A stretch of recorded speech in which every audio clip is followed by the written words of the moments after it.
Well, good morning. This is Bill Loveridge with Community Church of Loyalton's Daily Devotion. Today's devotion comes from ChristianFaithStories.org.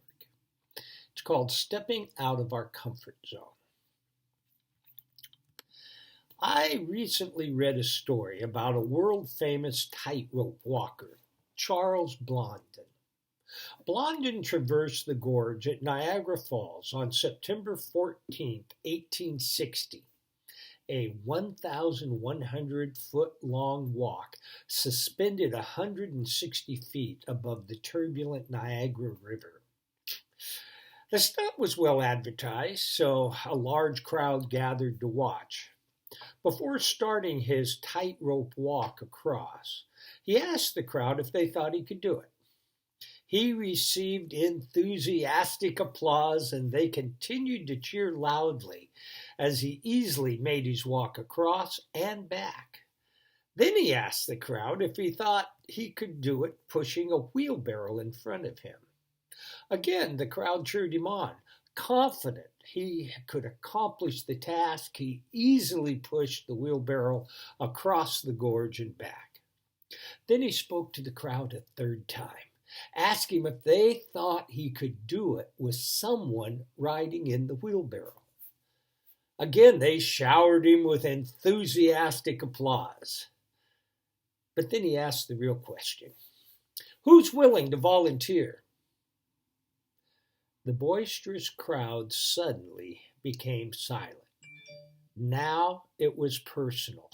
They were willing to cheer him on if it didn't involve them.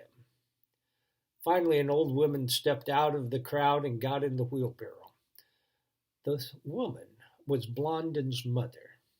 He successfully pushed his mom across in the wheelbarrow and back again.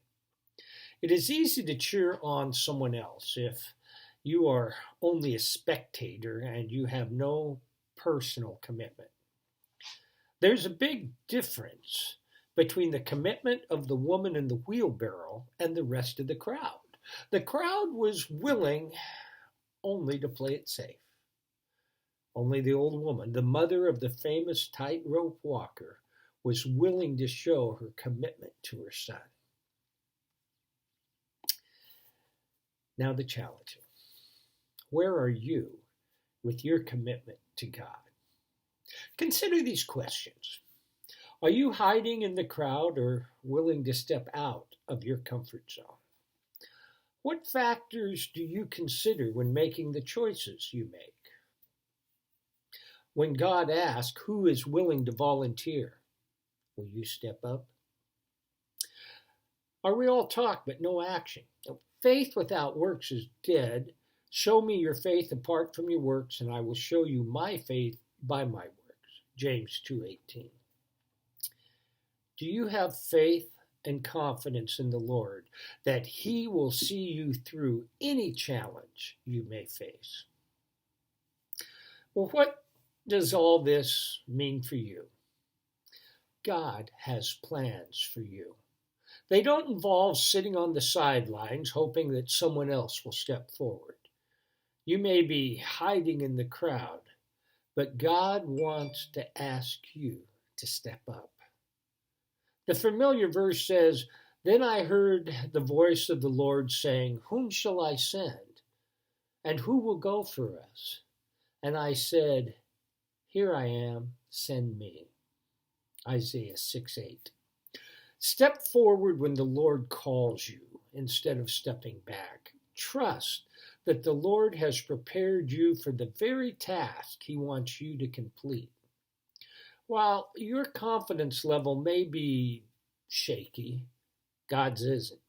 He knows what you can do, and He knows that He has brought you to this important moment of your life. What are you going to say to Him when He asks you? Lord, there may be security, or seem to be, in the back of the crowd. That, however, I guess is a sign of insecurity, not having confidence that the Lord has your back. God, when I feel you calling me, may I step forward boldly in true faith. I know I can accomplish important work for you. Lord, give me that extra measure of trust. I know that you'll be with me. Here I am. Send me. A little bit challenging for me. I hope it is for you. I'll be back tomorrow with another devotion. Be blessed.